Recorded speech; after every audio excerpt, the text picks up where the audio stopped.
Mike, I should know something about the draft this week too, about that location we talked Oh, about. okay, we are live. We'll Okay, talk about that after Dan. sure.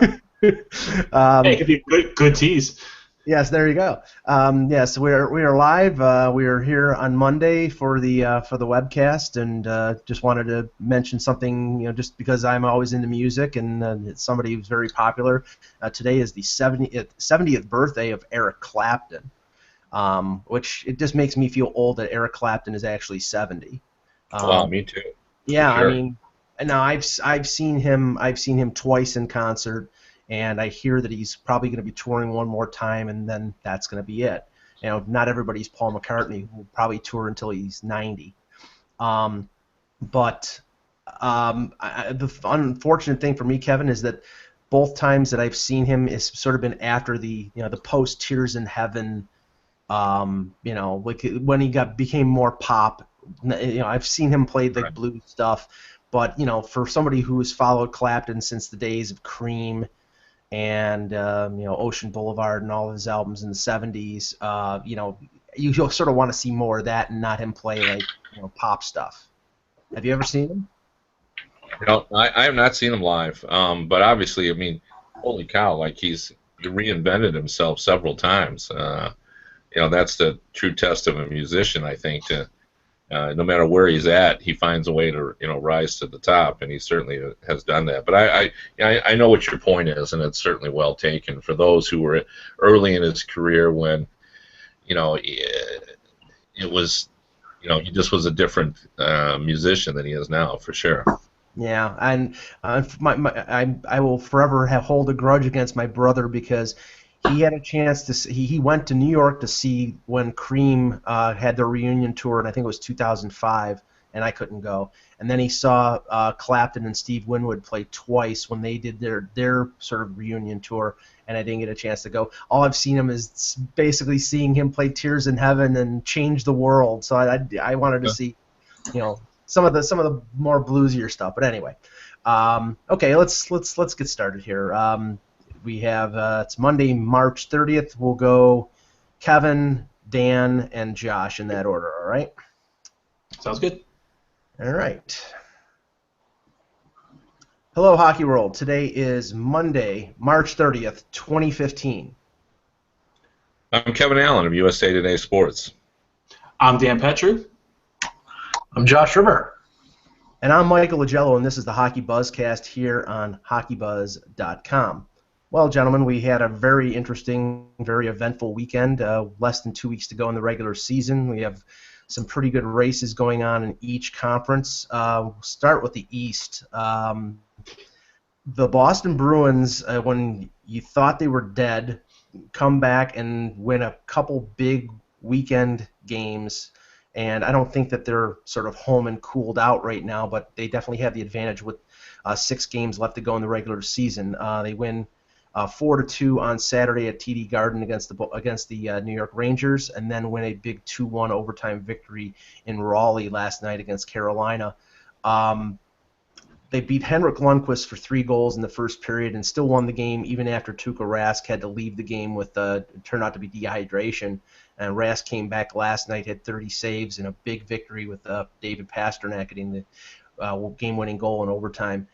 Kevin, this team has a championship pedigree. They still have a lot of players that won that cup in 2011, but they've gone through almost a roller coaster right now. Do you think they have the advantage, or do you think there's still a little worry left in Boston? Oh, I think there's plenty of worry just because the Senators, obviously, they play Detroit tomorrow, and they're still on a high note, and they have one game in hand on Boston. I think that's correct. Let me just double check that.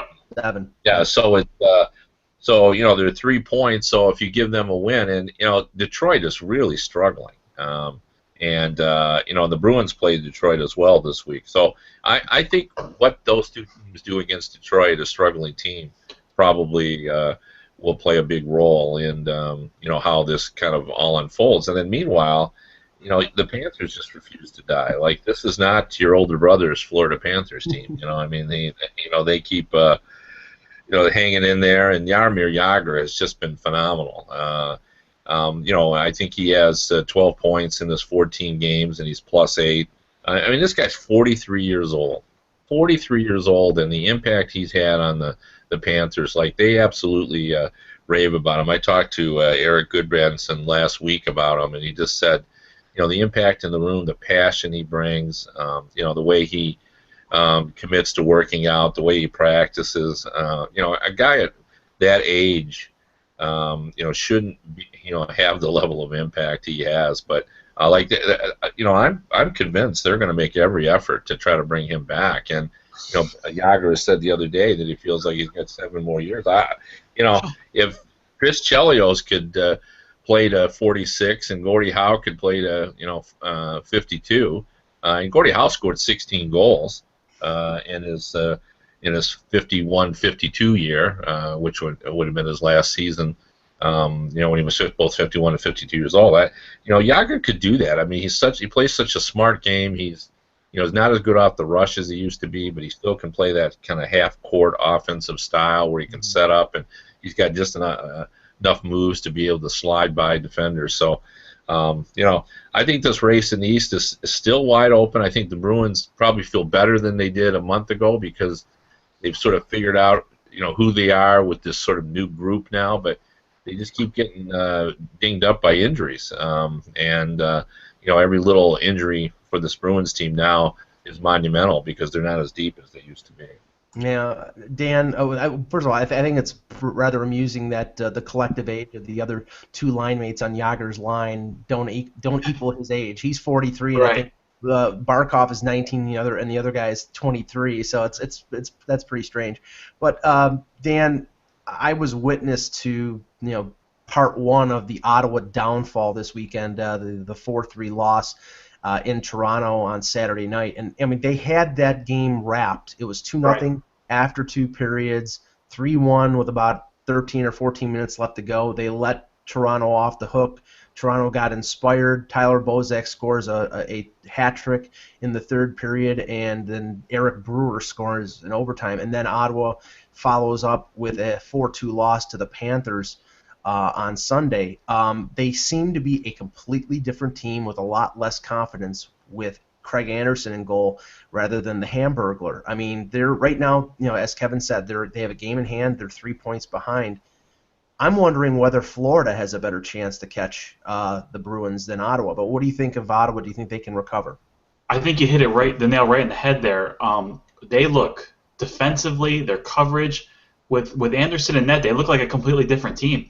I also buy into the lack of confidence too. Maybe it's a big thing when you can make a mistake and you got one of the hottest goalies in the game right now. They can bail you out. And not to say that Anderson's a bad goalie. We all know he's been up. He might be a little more inconsistent over the course of his career. He has flashes of brilliance. He certainly can get the job done. But they looked like a different team without the Hamburglar and net, which was really surprising. Florida, it's one of those things where it's Yager and the kids. It's almost like maybe like the Jackson 5 or something like that. These kids don't know any better that they're not supposed to be here, that they're supposed to fall apart. And I think Yager's influence in that locker room cannot go unnoticed. And it's one of those things where it's like, hey, come with me. I've been here before. We can do this. Mm-hmm. And I want to keep counting them out. Every time we get ready to talk about the Panthers, I want to keep counting them out. And you're right. They might have a better chance of catching the Bruins and the Senators right now. I think the Bruins have to feel a lot better coming into today. And watching that Rangers game, too, I think if the Bruins get in the 8th seed, I don't think they mind playing the Rangers. A lot of that would depend on where Lundqvist is. Right. I mean, obviously he's got some rust. On that when he played his first game coming back, I know the Red Wings brass sort of cringed because they knew he was going to have some rust, and it was 2 points obviously for the other team in that game, and they were concerned about that. But getting to the Panthers, the one thing about them that's so much different than in previous seasons is they have a really strong defense now. Certainly. I mean, Goodbranson's better. Kulikov, Campbell, and Ekblad is now 19, and playing like a veteran. Like, they can keep the opposition off the scoreboard, and that is the biggest difference between this Panthers team and the previous Panthers team. I mean, they seem to score just enough goals now to stay competitive, and they have a big-time goalie, and I think that keeps them in. But I would be careful to discount. Like, I thought this weekend for the Senators, I agree that they played differently with Anderson, but I just kind of saw it as kind of a, you can't keep playing at that level forever, and even though it was unfortunate that you do it against the Maple Leafs, it was, to me, it seemed more like a slip. Like, it still seems to me like they have a reasonable shot at this. A lot will depend on if they can regain the momentum, but I still like the way the Senators are playing, and I think they have a decent shot. I still think the Senators have, maybe a little better shot than the Panthers, but who knows? We'll have to see how it plays out. Well, it may prove as a wake-up call, like you're saying, Kevin. I agree, and they do have the advantage of having a game in hand. But looking at the schedules, Florida. I mean, the biggest game of the year right now for Florida is tomorrow night in Boston. If they win that game, they're 2 points behind the Bruins with the same amount of games, and they play the Bruins one more time. So they have a head-to-head opportunity against the Bruins that Ottawa does not. Right. I'm trying to sort of balance what is the greater advantage, having the extra game or having the head-to-head opportunity against the Bruins. And let's not rule out the Red Wings coming down and creating, and the Penguins. and creating an opportunity for one of these other teams to kind of squeeze in and have them fall not only out of third place, but right out of the wild card as well. I mean, the Red Wings are really struggling, and we're going to talk about their goaltending at some point. But it goes beyond that. I mean, they're just not playing well. They're scoring some goals, but they don't look very efficient. Like, the goals they're scoring are not the kind where you look at their offense and say, boy, they're really clicking. They've seen have some luck in scoring goals. Meanwhile, their defense has really been out of sync. Now, moving to the West, we have. It looks, after this weekend, it looks like Minnesota is pretty much a lock now for the top wild card spot. They win two big games at home against Calgary and against the Kings. They have 95 points. You have the four teams fighting over 3 spots: Vancouver, Winnipeg, Calgary, and LA, between 91 and 88. So I think that unless Minnesota loses out, they're going to make the playoffs. Vancouver has 91 points with 7 games remaining. They lost to Colorado last Thursday, and they had an OT loss against Dallas. And they have a 4-game road trip coming up, the next 4 games before finishing the season at home. Winnipeg, Kevin, that game last night, and first of all, it was one of the better games I've watched all year against the Blackhawks. They get Dustin Byfuglien back. He scores 2 goals. They're tied in the third period, struggling to hold on, and Jonathan Taves, the Winnipeg native, scores with 31 seconds left to go. You can't underestimate the Byfuglien coming back, and apparently Little's coming back, but losing that point, I mean, in a very tight race, I don't know if that's a death knell or if Winnipeg can recover if they play better. What do you think? Yeah, well, I mean, they're playing well. I mean, I've said before about them, the frustration, if you're a Winnipeg fan, is you've watched your team put everything, all its heart and soul into this run for the playoffs, and it's still not been good enough. And they almost, it does feel like they're snake bit a little bit. Like, they deserved a better fate. But, Taves is the kind of player he is, a guy that steps up in those type situations. And, I still think they're in it. But, it's funny, but everybody in the NHL thinks the Kings are going to get a playoff spot. Mm-hmm. I would feel bad if the Jets, they've played well enough to be in the postseason, in my opinion. And, I think it's, 50-50 for them. That's what I would say. It's the one thing I did want to bring up about, you mentioned Minnesota. I just wanted to say this. We keep concentrating on them as, okay, well, they've got a playoff spot, and it almost feels like everybody's sort of counting them out. I think they're a legitimate Stanley Cup contender now. They're playing as well as anybody, and I look at their roster and I look at their potential, the way their defense is playing, the way Dubnyk has played all season, what they're capable of doing in playing low-scoring games. I think they're the real sleeper floating around out there. That they could actually make some noise in the postseason. They're the type of team that, we could just sort of watch them and they could win the first round and then the second round. The next thing you know, they're in the Final Four, and then who knows? So I think they're more than just a team that's kind of sneaking in. I think they're a team with I would say an upper echelon opportunity to win the cup. And Dan, it's funny, you can't write off Devan Dubnyk as just being a hot goaltender because he's done this for a couple months. I mean, right. He's been steady and up to spectacular since he was traded from Arizona. But to Kevin's point, I mean, they have depth of scoring, at least two really good scoring lines. They have experience. They have, Ryan Suter and Brodin on the blue line. And if Dubnyk continues to play as he has played since he was obtained, they're a scary team for one of the division winners to play against in the first round.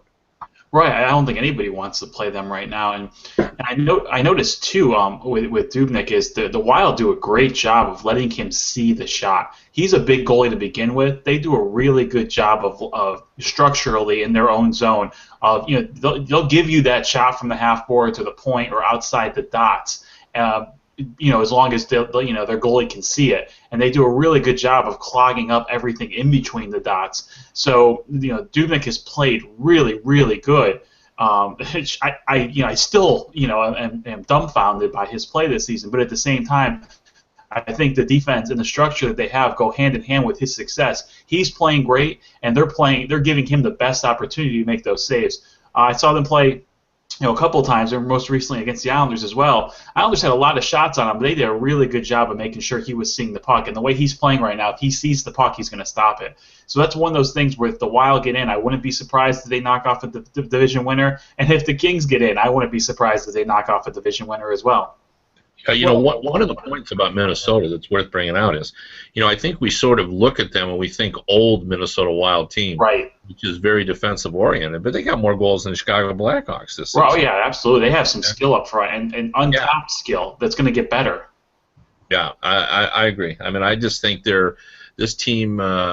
Chuck Fletcher has built a team that's very well rounded, and they got a lot of different ways they can defeat you.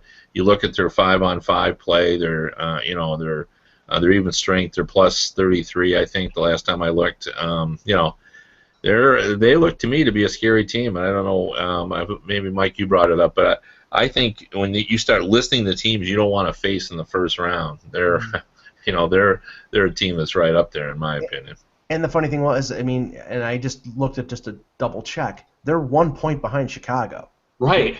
Chicago has a game in hand, but Minnesota, if they move into that third position, I mean, I don't know if they want to move up to play St. Louis in the Tuesday game, but I mean, they're in that position that they could. It almost may be a blessing in disguise for Chicago if they don't want that matchup in the first round.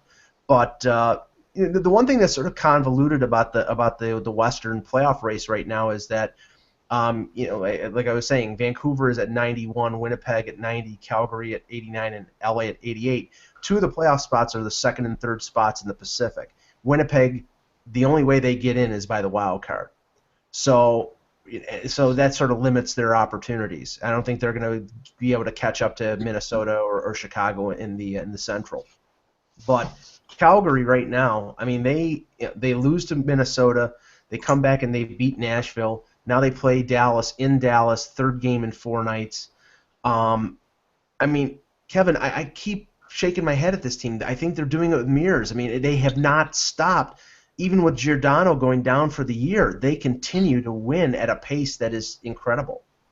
Well, yeah, and it was interesting. I was just in Tampa, and as many folks know, Jay Feaster, who was the Flames general manager last season, is now working for the Lightning again. In the development of area hockey. He's trying to actually build up, high school hockey and youth hockey in Florida. He wanted to get back to, Florida, where he obviously spent a lot of time, and his wife was very happy there. So, he's got a new job. But anyway, we ended up talking at length about Calgary, and, I said to him, I said, what everyone seems to be missing is this team was playing exactly the same way in the second half of last season. If you remember, I mean, it was exactly the same. So now they've been doing it almost for a season and a half. So I think we've got to sort of look at it as this is who they are and how they play. In other words, they have this belief that they're not out of the game, and they just keep coming. And that's an athletic talent. That's an ability that not every team has that. It's real easy to get demoralized when you're down, but they don't seem to do that. And it's the collection of players they have. It's also the fact that Bob Hartley's coaching style. I think he sort of is very comfortable in tight games. He's not a guy that believes that his teams are ever going to have the opportunity to score a bunch of goals. So they stress that you're going to have to win games by a goal, and they don't take a lot of chances, but they've been very effective, and their goaltending has been sneaky good all season. So, I agree. I mean, I think we have to stop looking at them. I think at the start of the season, everybody thought, well, they'll fade. They can't keep this up. But, they're this year's, or maybe the last year and a half, they're sort of like Colorado, where their numbers say they're not that good, but they have been that good now for a season and a half. Maybe that makes them a little bit different than Colorado. Yeah, that's driving the analytics crowd absolutely batty. Dan, the LA Kings, like Kevin said, a lot of people just assume that they're going to make it. I mean, and they're in a pretty decent position. I mean, they're 1 point back. They have 88 points. They have 7 games, so they have a game in hand on Winnipeg and Calgary. And if you look at their schedule, I mean, they play Chicago in Chicago tonight, which is the rematch of the Western Conference Final from last year. But after that game, they play Edmonton twice, Colorado in LA, and then have head-to-head matchups with Vancouver and Calgary, and then end the season against the Sharks. Looking at that schedule, I mean, if they don't make it, it's their own fault. Yeah, exactly. It seems like they control their own destiny, especially with some of the games against the Flames, and then you have Edmonton, who obviously has already packed it in. They had a good East Coast trip. They looked really good against the Rangers, dominating them at times. They looked really good against the Islanders, and now they got a test tonight against the Blackhawks. But I think tonight's going to be a very difficult game for them as well. Heading back west, not quite back home yet. So even like a point tonight, I think, would be good for them. But if you look at their schedule down the road, it's definitely in their hands, and they can blame no one but themselves if they don't make the playoffs. Yeah, I know. The thing about the Kings too is, and that is, Drew Doughty, should be in the Norris Trophy contention, and I'm not sure he's going to be. But when you look at the advanced stats, the enhanced stats, I think he's number 1 in puck possession, and Muzzin's way up there as well, and I think he benefits from the association with Drew Doughty. But Doughty is such an exceptional 3-zone defenseman, and he kind of keeps this team together even when they're not playing well, because he plays enough minutes where he's controlling half the game. Like, beyond guys like, and I mean this sincerely, beyond Crosby's and Ovechkin's and obviously all goalies. There aren't many guys that can impact a game as much as Drew Doughty can, just because he is on the both offensive and defensive end. And if he was playing for a different style of coach, he'd have a lot more points. And if he wasn't so mindful of what he's got to hold together, and this year he's had to hold together more because of Voynov. So he's had a really remarkable season. And in my opinion, if the Kings get in, a lot of it is due to the fact that Doughty's had another exceptional season. Dustin Brown might be the captain of that team, but it seems like Doughty and Kopitar are the structural glue to that team. What Kopitar brings up front and what Doughty brings to the blue line, they're the two that really make that team go. And you know what, guys? A guy I've been really impressed with is Jake Muzzin. Jake Muzzin's really stepped it up in the absence of Voynov this year. Well, and the thing you mentioned Kopitar, Dan. He's a UFA at the end of next year, and I think that's probably priority A for Dean Lombardi this offseason, because they can sign him to an extension after July 1st, and I have a feeling that if if there's an opportunity to maybe clear, because they're going to need $8 to $9 million of cap space to probably sign Kopitar to the deal that he's going to, rightly deserve. They're gonna have to maybe make a move or two to clear the cap space to be able to sign him to a 6 or 7 year contract. I mean, Kevin, what do you think? Do you think it'll be in this sort of $8 to $8.5 million range for Kopitar? Yeah, I think you have to do that. I mean, he's Dean Lombardi has done a good job of convincing his players to take a little bit less to kind of keep the band together, for a lack of better phrasing. But at some point, these premium players have to just try to hit a home run with the contract, and he's at the right position to do that, because not only his offensive numbers aren't as gaudy as you would kind of expect and hope, but it's because he plays such a well-rounded two-way game. He's a good defensive forward, and again, he plays for the wrong coach.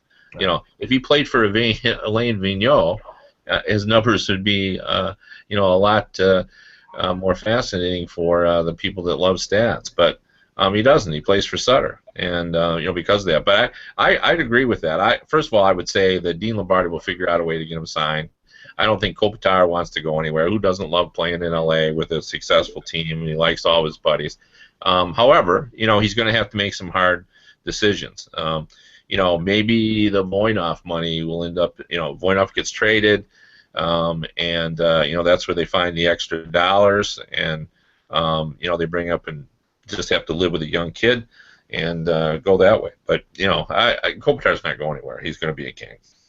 Okay, touching on some teams that are outside the race for the playoff spots. I mean, these teams are all sort of like I said, home and cooled out. But Dan, the Islanders are 3-6-1 in the last 10 games. Not exactly going into the playoffs red hot. They're tied right now with Pittsburgh with 95 points. As we were discussing before we went live, Halak has played pretty well. I mean, so it's not a slump tied to goaltending. What do you think the overriding factor is that's making them, slump right now? Well, hopefully they turned the corner after yesterday. When they were down 2-0 after 90 seconds yesterday, I had some plans for how I was going to start this show today. They included paper bags and some artwork. But thankfully, hopefully that was a watershed moment. They galvanized together. I think the teams have done a good job scouting the Islanders, forcing them to the outside. Their star players at times are very stubborn and refuse to make the simple hockey play. And the play of the top line has just been atrocious of late. And Oposo, since he's come back from his injury, has really struggled. He's showing signs of life. He scored yesterday, but if the defense is forcing you to dump the puck in, that's better than a neutral zone turnover. And there was a stat that Tavares was on the ice for like 12 of their last 16 goals. So it was really bad for a while. But the teams have been forcing them wide, forcing them to chip the puck in and go to work, and they haven't been doing that. At least their top 6 forwards have not been doing that. But yesterday they definitely showed some signs of life, and I think it helps playing Detroit right now with the goaltending they have. And the Islanders just have not been scoring goals. Part of it, they've played Dubnyk, they've played the Hamburglar, they've played Carey Price, they've played Cam Talbot. They've played some really hot goalies, but at some point, that excuse dries up, and you have to get to the dirty areas, and they weren't doing that. They got to the crease yesterday, they got to the paint yesterday, and were finally able to capitalize. So if you look at their schedule moving forward, their last week was awful. They played the Wild, the Ducks, the Kings, and the Red Wings. It's a very difficult stretch. They went 1-2-1 in that stretch. Moving forward, they close out with 2 against Columbus, the Penguins, the Sabres, and the Flyers. So this is a chance if they go 3-1-1 or 4-0-1, a chance to finish the season, get some confidence, hopefully secure some home ice, and be okay moving forward to the playoffs. I was very concerned yesterday. I feel a little bit better moving forward. But they have to make the smart hockey plays. Teams are daring them to beat them wide and outwork them, and they can. They are fully capable with their forecheck of outworking teams. It's just the ability for their top players to do that and get their nose dirty. One thing I noticed yesterday, too, is Capuano put Strome with Tavares on the first line, and that really worked. And I want to leave him there and see what that looks like for the next couple of games. Now, is I Letty? want to add something to that because I watched that game too. I'd be careful to read too much into that. First of all, the Red Wings were horrendous again yesterday, and Sure. they've given up 3 or more goals in 8 of their last 14 games. I mean, their defense was sloppy. I mean, the Islanders got to the net because the Red Wings just simply allowed them to get to the net. Like I was watching the Islanders, and as everybody who watched this podcast knows, I've been bullish on the Islanders since the preseason. Like I thought they were going to be good, and I watched that game and I thought, oh my God, the Islanders are in trouble. I was not encouraged by the play because I had seen the Red Wings play so often, and everybody is. Lighting up against the Wings, and they're making really nice plays. And the Islanders, I mean, the Strom goal was beautiful. I loved the drop pass, and Tavares looked really strong in that, and he seemed to be a little better. But what I saw in that game was 2 teams playing pretty sloppy hockey, with the Red Wings being, a lot, worse. I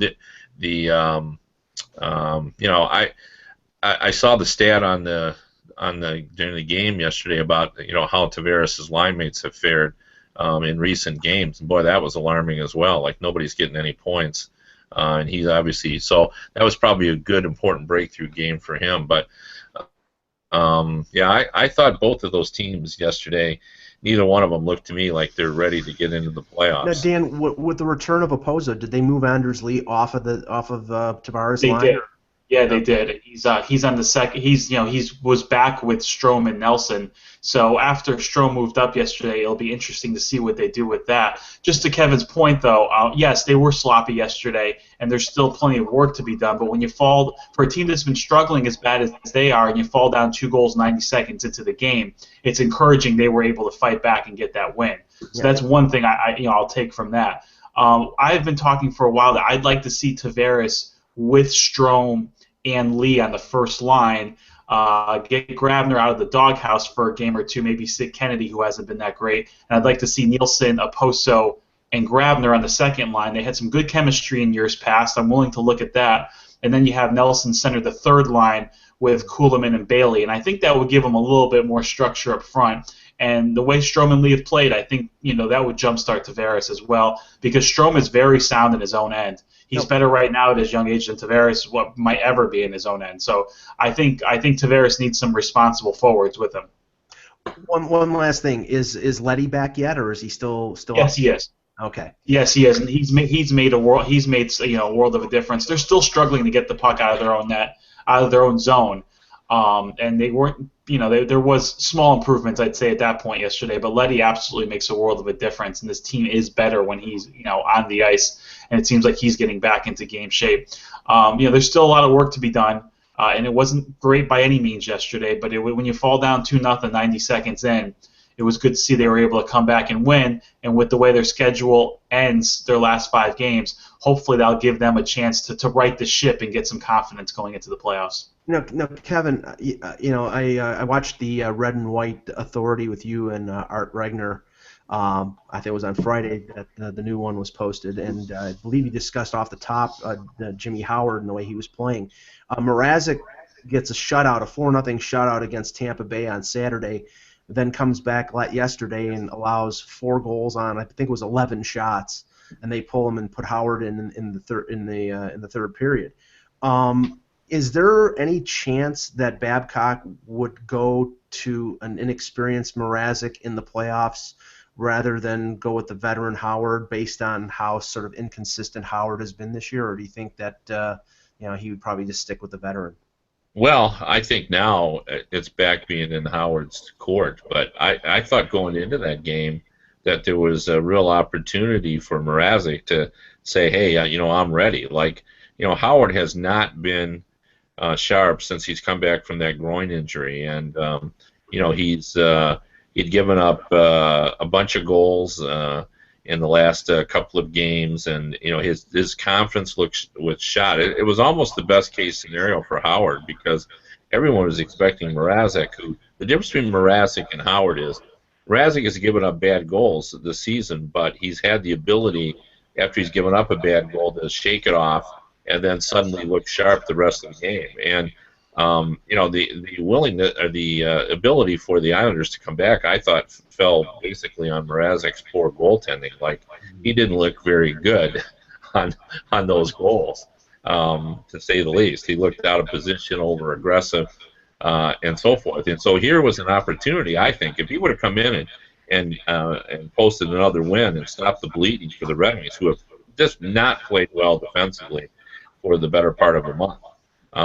They've had some games like the win against the Lightning was one of their better efforts. They had a 2-1 win earlier against the Blues when they played decent defense, but they haven't played the way they did earlier in the season when it was all about the defense. So Mrazek could have claimed a spot if he played well. Instead, he played really, really poorly.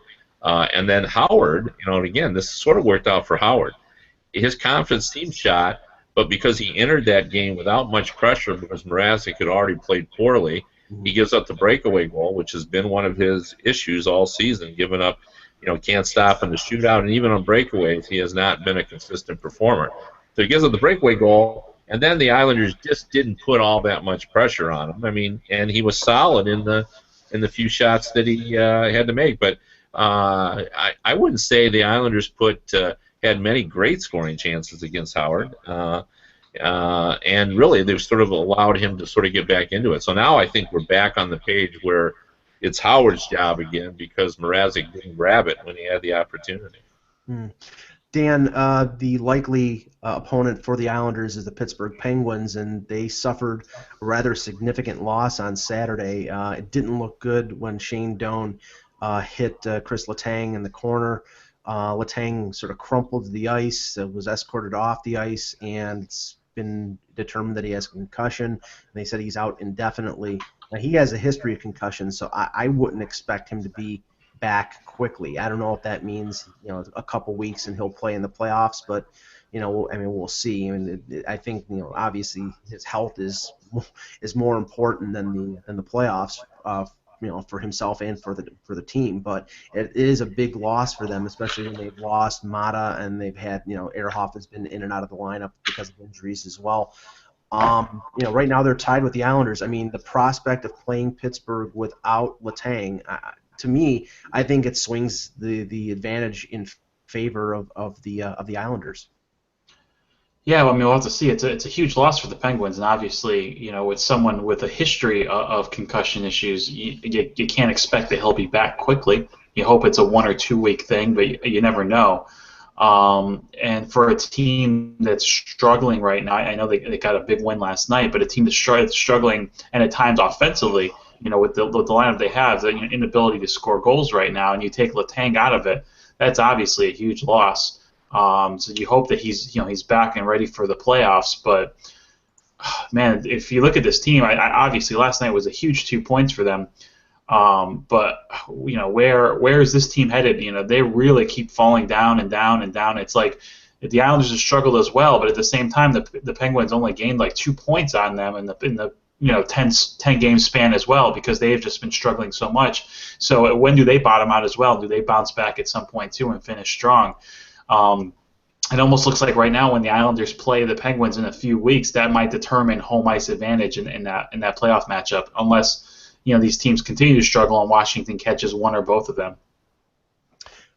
Kevin, looking at the league standings right now in terms of points, Sidney Crosby's leading with 79 points, and right now it looks like whoever leads the league at the end of the year is not going to have more than 85 or definitely less than 90.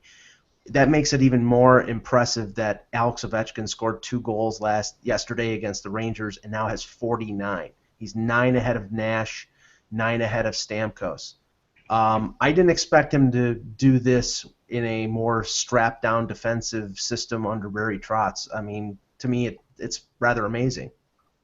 Well, I think there's always a little bit of a misunderstanding of the way Barry Trotz coaches. Like, I knew, because I know Barry pretty well, that he wasn't going to go in and try to convert him to become a kind of a two-way forward.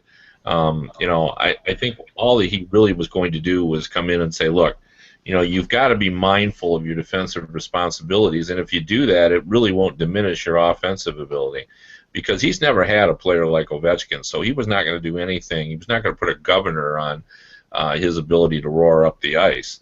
He wanted them to do that. All he really did is sat him down. I know he told me when he first sat with Ovechkin, like, they spent the first couple hours where they didn't even talk about hockey. They just talked about Ovechkin's upbringing and the life in Russia and, all sorts of things, but nothing about hockey, because he just wanted to get to know the guy. And I also knew that, knowing Trotz's personality, that he would be perfect for Ovechkin. I mean, Trotz, is serious in his approach, but he doesn't seem overbearing. And I think Ovechkin would be resistant of that style. Like, if you try to tell, Ovechkin how to play the game in terms where he has no freedom or flexibility, I think he rebels against that, because I think he looks at his own stats and say, hey, I've done pretty well playing it the way I like to play, and now you're going to tell me that I shouldn't be playing that way. And how can we argue? And I just was looking at this today. Now this is his 10th season, and if he gets another goal, which we're assuming he will, this will be a 650 goal season, and he's got 471 goals in 754 games. So that means in 10 seasons he's averaging 47 goals per season. In an era when goals, as we all know, are hard to come by. Like, a 20-goal scorer is a pretty big scorer now in the NHL, and for him to be at this level, and I think it just sort of reminds us, in my opinion, that last year in his minus 35 and so forth, that was almost more like a team statistic. Like, look, Ovechkin is never going to be a Kopitar or a Taves or a Bergeron. He's not going to be a great defensive forward, because to play the way he needs to play, he always has to have one foot headed in the other direction in the offensive zone. Mm-hmm. But he can be a little more mindful, and he's done that. Like, I've talked to some Capitals players who said he's a little bit different this year in terms of he gets back in his own zone and then starts his rush from there, as opposed to starting it out near the center ice zone. But what makes Ovechkin is his ability to drive down the ice and rip that huge laser blast that he has. And I think that Trotz's strength as a coach is recognizing that you're not looking to break the colt here. You're just trying to get the horse to behave just slightly differently to try to take advantage of all of his strengths. And I think it's actually made him a better player to be a little more mindful of his defensive responsibility. But I don't see too much difference in him this year, other than his team is better. And I think that was, also a reflection of why his plus-minus. I mean, he played all the time, and it was a bad team last season. He's played on a lot of bad teams. Well, maybe there's a hope for guys like the minus 30 club, Phil Kessel, Tyler Bozak, and James Van Riemsdyk, that they can bounce back similarly.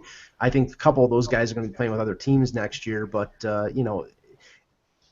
if Ovechkin just devotes himself a little bit to playing better defense, look at the effect that it's had. I think Washington, I don't consider them a Stanley Cup favorite, but I think that you can see a pathway of them if he stays hot, and if they get good goaltending from Holtby, and with the defense that they have, that they spent money on with the additions of Niskanen and Orpik, that this team could make a pretty concerted run through the Eastern Conference. Dan, yeah, Washington could be scary. Oh, absolutely. I think their defense is better. And I think that what I like what Trotz has done with Ovechkin is he hasn't tried to change the player. He just modified it a little bit. Still gave him the free roam. And I think Kevin hit the nail right on the head. Don't cheat leaving your zone. You just wait a beat longer instead of being at center ice. Hang around the blue line. And those just a little subtle modifications of his defensive awareness has led to a really nice season for Ovechkin, and it hasn't hurt him offensively at all. And if he stays hot, I think they're still a top-heavy team scoring. I don't think they get a ton from their bottom six. They're still pretty, dependent on Backstrom and Ovechkin, and they have some other guys who can score some big goals, like your Chimeras. Ward always seems to pop in a couple big playoff goals. But they're, defensively, they're significantly better. And I like Braden Holtby. I think Braden Holtby is a really good goalie. So they could get the Islanders or the Penguins in the first round matchup where both teams are struggling right now. They could get out of there. Then they face they can take the Rangers out. They showed that yesterday. They can definitely play with the big boys. So now I wouldn't put them as a short list of favorites to win the Stanley Cup, but there is definitely a clear path for them to make a run. Yeah, I consider him a dark horse. Okay, it's time for Josh. Time for news. Go ahead, Josh. All right, got a lot of news actually, guys. Pretty gloomy Monday in Tampa, already without the services of Braden Coburn, and still upset from Saturday's 4-0 spanking in Detroit. The Bolts learned today they have now lost key defenseman Jason Garrison for the next 3 to 4 weeks with an injury suffered on a questionable hit from Wings forward Justin Abelkader.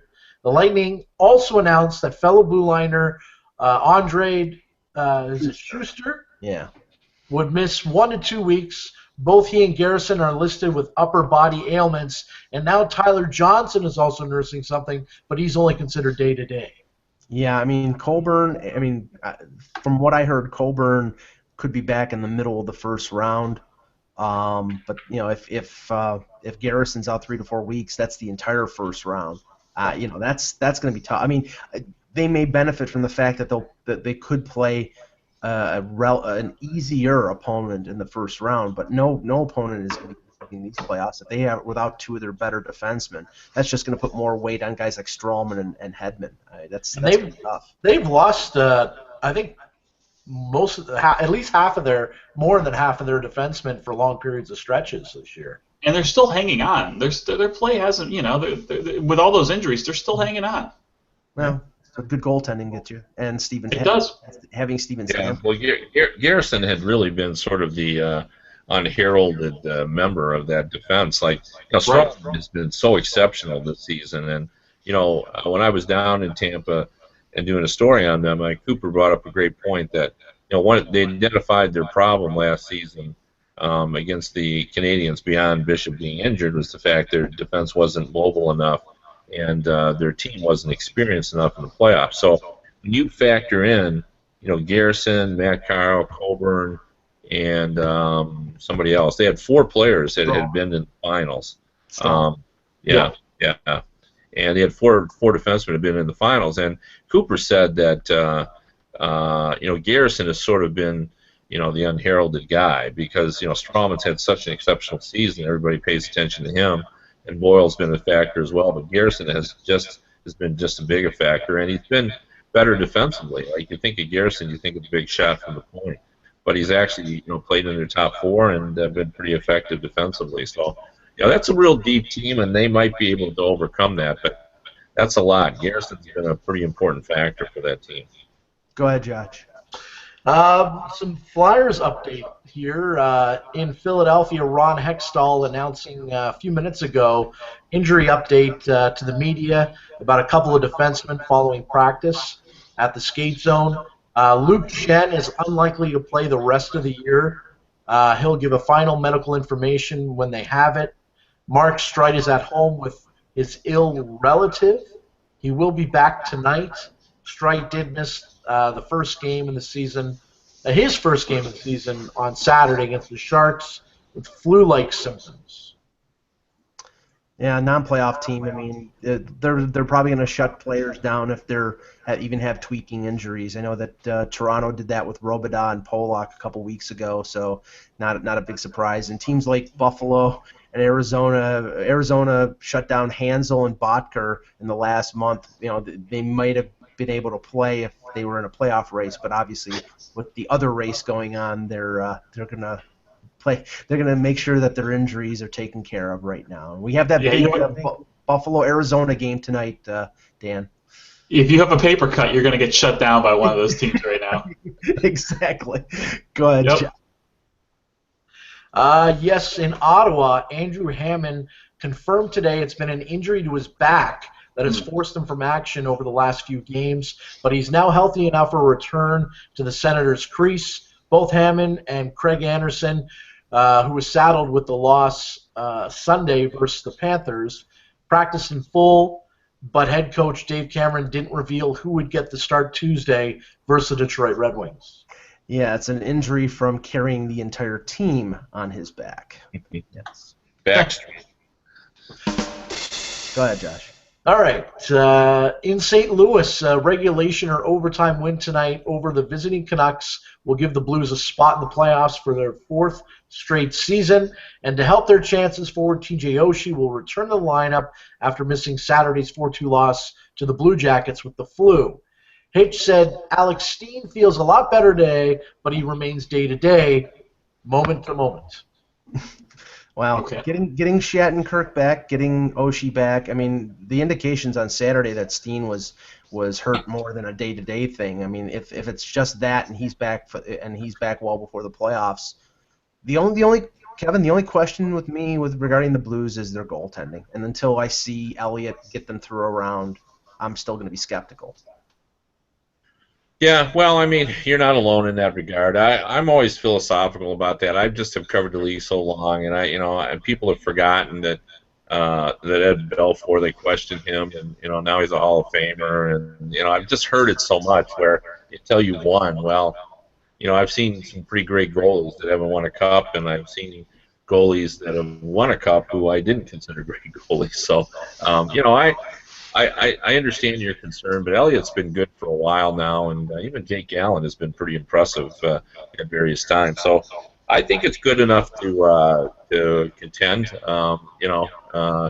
Is it Henrik Lundqvist? No, but there's only one Henrik Lundqvist, and I think I've seen teams that thought their goaltending was going to be great, and it wasn't. So in this case, I think the Blues are pretty happy with their goaltending. Anything more, Josh? Yes, Arizona Coyotes captain Shane Doan didn't receive a penalty for his hit on Penguin defenseman Chris Letang late in the second period on Saturday's game, and the NHL Department of Player Safety doesn't intend to issue any supplemental discipline either. That's per Fox Sports Arizona's Craig Morgan. While the hit wasn't high and the concussion was instead the result of the awkward position Letang was in and the fall, some argued that the check was late. That's not how the NHL sees it, though. He will not be suspended. Got a feel for Letang, though. Guy just can't stay healthy between the stroke he had and then these concussions he's had over the last couple of years and other ailments. He just cannot catch a break. Yeah, I thought it was a clean hit, but yeah, I'm sad that he's concussed again. Anything more? I have two more things. One's a quote here.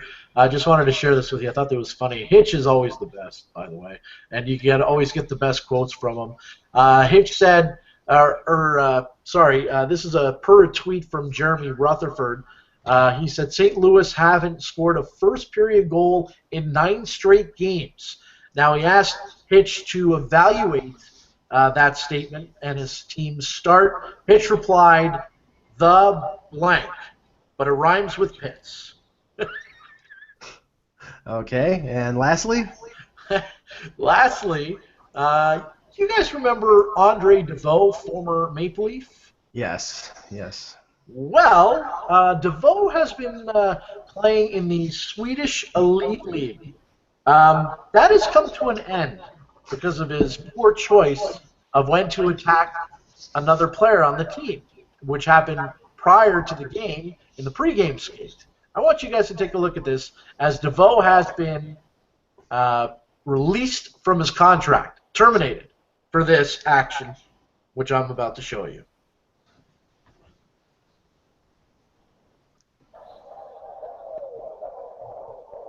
Yeah, we can't. It's too far away. Okay, sorry. One more time. I'll link the video into XBlog. Here it is. Oh, wow. Whoa.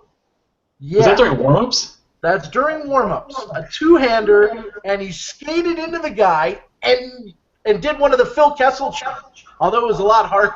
No, that was more of a Bobby Clark on Harlem, not a Phil Kessel. Come on. Yeah, but he does this to a player on the other team who's got his back to him. It doesn't look like he said anything to him. He just lost his marbles, and I've never seen a player really lose it like that, especially in a pregame warm-up. Well, on that wonderful note, let's do the NHL Draft Lottery Simulator here. And I have it on my phone, and I'm pressing the button as we go here. Oh boy, people are gonna say it's a fix. Oh, fix, yeah. Yep. There's gonna be letters written in about you. Yes, they're not going to let me into the NHL offices for the draft lottery, which is April 18th. Everybody, buy your popcorn. Anyway, thanks, guys. Great show as usual. We will be back tomorrow, possibly with Eck. We definitely will have Russ Cohen for Kevin Allen, for Josh Rimmer, for Dan Petru. This is Michael Agello of HockeyBuzz.com, and remember, without the buzz, it's just hockey.